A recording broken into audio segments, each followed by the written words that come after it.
WhatsApp guys, welcome back to our YouTube channel and a new video. तो भाई आज हम बात करने वाले हैं इस वीडियो में कि कैसे कैसे कैसे आप मल्टी बैगर ढूंढ सकते हो, किस तरीके से आप मल्टी बैगर ढूंढ सकते हो। और सबसे पहला सवाल, मल्टी बैगर होता क्या है।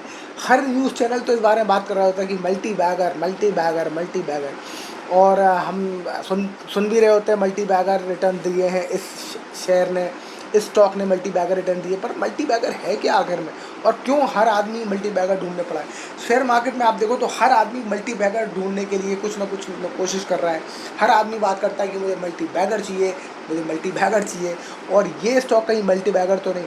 तो इस वीडियो में हम ये समझने की कोशिश करेंगे कि मल्टी बैगर एग्जैक्टली होता क्या है, पहली बात। और दूसरी बात, कैसे आप भी अपना खुद का मल्टी बैगर का एक यूनिवर्स बना सकते हो। तो बने रहे। सो तो भाई स्टार्ट करते हैं कैसे। तो पहले समझते हैं कि मल्टी बैगर क्या होता है। मल्टी बैगर भाई वो स्टॉक होते हैं जो कि आपको बम्पर रिटर्न देते हैं। बम्पर मतलब कि मल्टीपल मतलब कि वो आपके सिर्फ रिटर्न 15% 20% नहीं देते, जबकि वो आपका पोर्टफोलियो करते हैं 2x 3x 4x 5x, यानी कि 4 गुना 5 गुना 10 गुना।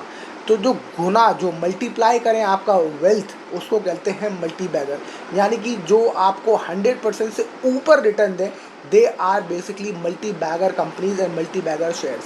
हर आदमी मल्टी बैगर ढूंढने के लिए पागल हुआ पड़ा है। पर कितने स्टॉक मल्टी बैगर होते हैं, अगर आप देखो तो न्यूज़ चैनल में अगर आप सुनो तो वो हर घंटे आपको एक आध मल्टी बैगर दे रहे होते हैं। आप सोचो कि इतनी सारी कंपनियां अगर इतनी मल्टी बैगर हो जाएंगी, यानी कि इतनी कंपनियां जो न्यूज़ चैनल पे देते हैं, अगर वो इतने सभी स्टॉक लगातार भागना स्टार्ट कर दें, तो भाई हमारी इंडिया की इकोनॉमी कहाँ पहुँच जाएगी। नहीं, पर ऐसा होता नहीं है अनफॉर्चुनेटली। और इसलिए न्यूज़ चैनल आपको बेवकूफ़ बना रहे होते हैं मल्टी बैगर के नाम पे, अपनी ऑडियंस को इंगेज करने के लिए। कई बार न्यूज़ चैनल के एंकर भी मिले होते हैं, मैं सबको नहीं बोल रहा हूँ, पर अभी रिसेंटली ऐसे बहुत सारे केसेस आए हैं जिसमें न्यूज़ चैनल्स के एंकर खुद इसको कहते हैं इनसाइडर ट्रेडिंग, जिसमें न्यूज़ चैनल के एंकर खुद भी अपने अकाउंट में या अपने रिश्तेदारों के अकाउंट में पहले एक स्टॉक उठाते थे, फिर किसी और आदमी से बोलते थे कि तुम स्टॉक को रिकमेंड कर दो।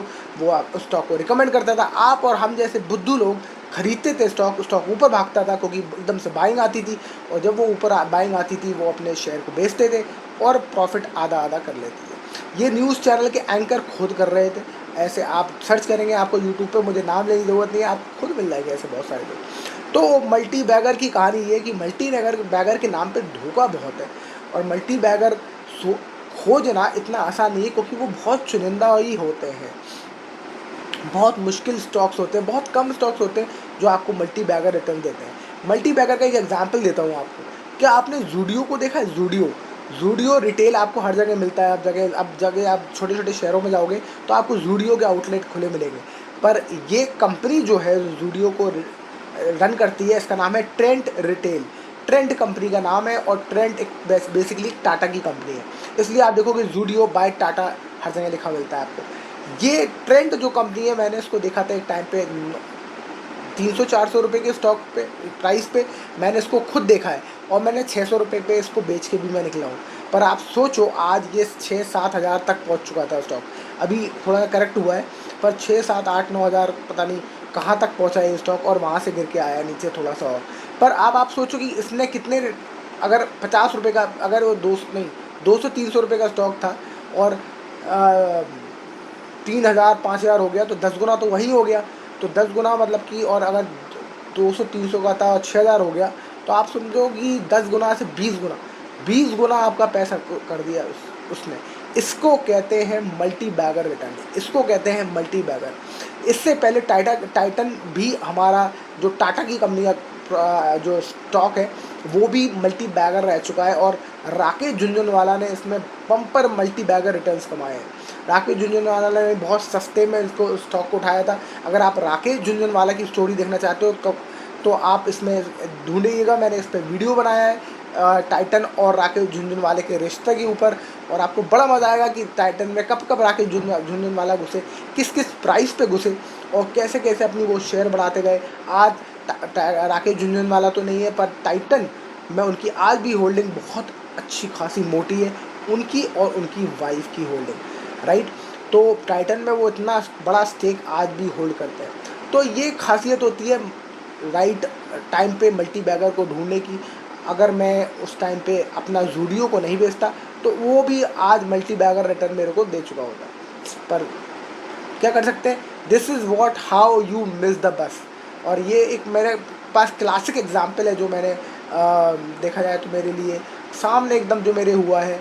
और मैं 300-400 रुपये के स्टॉक पे ख़रीद के 500-600 रुपये को बेच के निकल गया ज़ूडियो में, और आज उसने बम्पर मल्टी बैगर रिटर्न दे दिया। तो मल्टी बैगर रिटर्न ढूंढ कह सकते हैं, मल्टी बैगर को ढूंढना कैसे है।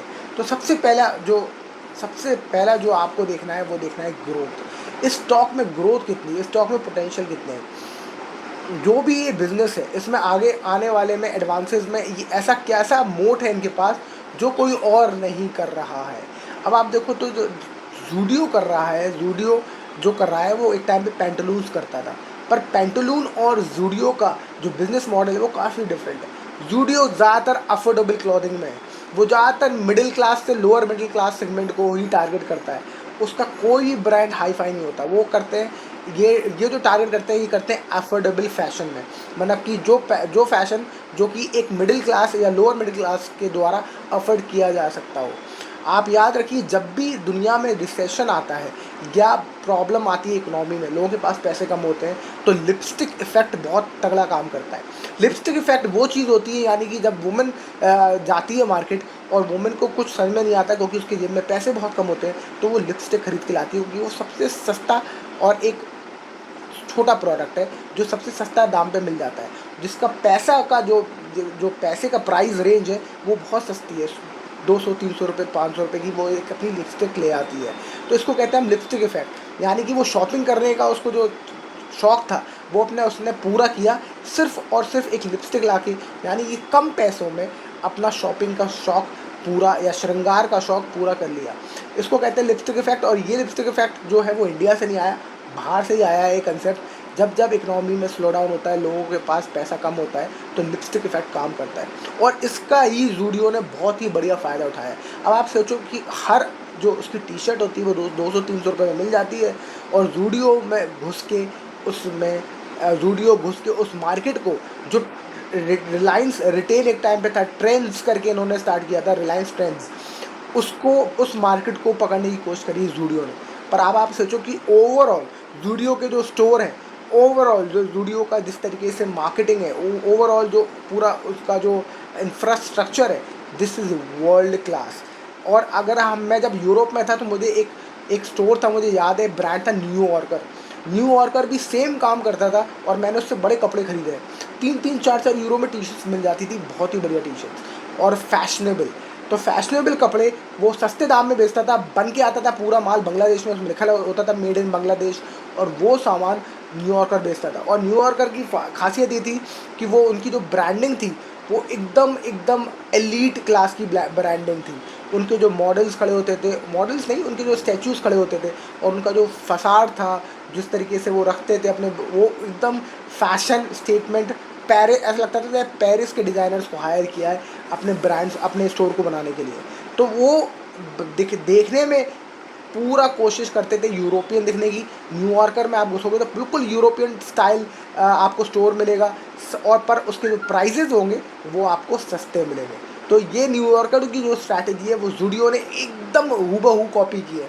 रिसेंटली मैं ज़ूडियो के स्टोर में गया तो मुझे समझ में आया कि उसका जो स्टोर है वो बहुत बढ़िया बनाया है उन्होंने, एकदम इंटरनेशनल लेवल का, यूरोपियन स्टैंडर्ड्स के हिसाब से खूबसूरत, क्लासिकल, मिनिमलिस्टिक और ट्रेंडी। और कपड़े जो हैं वो 200-300 रुपये में आपको टी शर्ट मिल रही है, यानी कि आपको बहुत ही मिडिल से मिडिल क्लास को वो टारगेट कर रहे हैं। तो मिडिल से मिडिल लोअर क्लास को वो टारगेट करने को में अगर सक्सेसफुल हुए हैं तो वो इसलिए हुआ है क्योंकि रिलायंस ट्रेंड्स का जो और जो विशाल मेगा मार्ट या ऐसे जो छोटे छोटे ब्रांड्स थे जिसमें पब्लिक जा रही थी, वहाँ से पब्लिक अब ज़ूडियो की तरफ जा रही है, क्योंकि वो भी ज़ूडियो से मैच करना चाहती है अपने आप को, क्योंकि ज़ूडियो का जो ब्रांड है, जो स्टाइलिंग है, जो स्टोर है और जो सारा इंफ्रास्ट्रक्चर है, that is more European in terms of looks and feel. और जिस तरीके से उनका पूरा वो बनाया है, उन्होंने एकदम न्यूयॉर्कर को कॉपी किया, जो मैं आपको ब्रांड बता रहा हूँ यूरोप में। तो आपको समझ में आता है कि इस तरीके से कंपनी फ़ायदा उठाती है, एडवांटेज उठाती है। और जो रिलायंस ट्रेंड्स का जो मार्केट है और विशाल मेगा मार्ट और छोटे छोटे जो मार्ट्स थे, उनका मार्केट उसने कैप्चर कर लिया ज़ूडियो ने बहुत ही स्मार्टली अपने इस स्टाइलिंग और डिज़ाइन सेंस को लेके। तो आपको समझ में आया होगा मेरे हिसाब से इस वीडियो में कि कैसे एक शेयर मल्टी बैगर बनता है। अगर इसके पास ज़ूडियो के पास ये जो इसकी जो स्ट्रेंथ है वो इस स्टाइलिंग में छुपी हुई है, जो उसकी स्ट्रेंथ है वो इस डिज़ाइन में छुपी हुई है, जो स्टोर आपको फील कराता है जब आप घुसते हो, यू फील मोर। स्टोर बहुत बड़े बड़े होते हैं, स्पेशियस होते हैं, और यू फील ऐसा नहीं कि आपको ऐसा ही लगता कि आप लुंडा मार्केट से कपड़े उठा के ला रहे हो, आपको लगता है कि आप बड़े स्टोर से कपड़े उठा के लाए हो। आपको एकदम इंटरनेशनल लेवल का फील कराते हैं उनके स्टोर्स। तो आप एक बार खुद भी वीडियो में जाके देखिए और समझिए कि किस तरीके के शेयर मल्टी बैगर बनते हैं, कैसे शेयर मल्टी बैगर बनते हैं। और अगर आपको ये आप पहले अगर कभी ज़ूडियो के स्टोर में गए होते तो आपको समझ में आता कि हाँ, ट्रेंड कंपनी, अगर मैं भी कभी गया होता इनफैक्ट तो मैं भी शायद सोच पाता कि ट्रेंड कंपनी इतनी बड़ी कंपनी बन सकती है यार, इसका काम बहुत बढ़िया है। उस टाइम पे मैंने सोचा नहीं, उस टाइम पे मुझे ये पता था कि हाँ, ये ट्रेंड जो रिटेल है, ये रिटेल आउटलेट्स खोल रहे हैं और ज़ूडियो इनका ब्रांड है, पर मैं कभी ज़ूडियो के ब्रांड के शोरूम के अंदर घुसा नहीं। जब बाद में घुसा तो मुझे समझ में आया कि क्यों इसने मल्टी बैगर रिटर्न्स दिए हैं। इस तरह के आपको और भी मल्टी बैगर रिटर्न ढूंढना है तो आपको देखना है कंपनी में ग्रोथ, आपको देखना है return on equity, return on capital, price to earning ratio, ये सारी चीज़ें देखनी है आपको। और जो मैं हमेशा वीडियोज़ में बोलता रहता हूँ, अगर आपको नहीं पता इनको कैसे देखना है तो मैंने इंडिविजुअल वीडियोज़ भी बनाए हुए हैं इसी चैनल पे कि पी ओ रेशियो क्या होता है, ये क्या होता है, क्या कहते हैं आर ओ सी क्या होता है, आर ओ ई क्या होता है। तो ये सारे मैंने जो नीचे बनाए हुए हैं, आप इसमें लिस्ट में ढूंढिएगा, आपको वीडियो मिल जाएंगे और आप इंडिविजुअली एक एक फाइनेंशियल जो इसका पैरामीटर है उसको समझ सकते हो। और उसके बाद समझ सकते हो कि अब ये जब सब चीज़ें आप ही देख लें और आपको ये भी देख लें कि कंपनी का जो कैप है वो स्मॉल कैप है, छोटी कंपनी है, तो अब आपके पास एक खाका तैयार हो चुका है आपको इन्वेस्ट करने के लिए। अब आपको ये देखना है कि इस कंपनी में ऐसा क्या कॉम्पिटिटिव एडवांटेज है दूसरी कंपनी के अगेंस्ट जो ये कंपनी प्ले कर सकती है, जैसे कि ज़ूडियो प्ले कर पाई रिलायंस ट्रेंड्स और अदर विशाल मेगा मार्ट टाइप बिजनेसेस में। तो आई होप इस वीडियो में आपको कुछ समझ में आया हो, एक केस स्टडी से जो मैंने आपको वीडियो की दी कि कैसे शेयर मल्टी बैगर बनते हैं और किस तरीके से आप भी अपना मल्टी बैगर शेयर ज़रूर ढूंढ सकते हो। So that's it for this video. I hope you like the video. If yes, like, share and subscribe, and I will see you in the next video. Thank you so much for watching. Bye bye.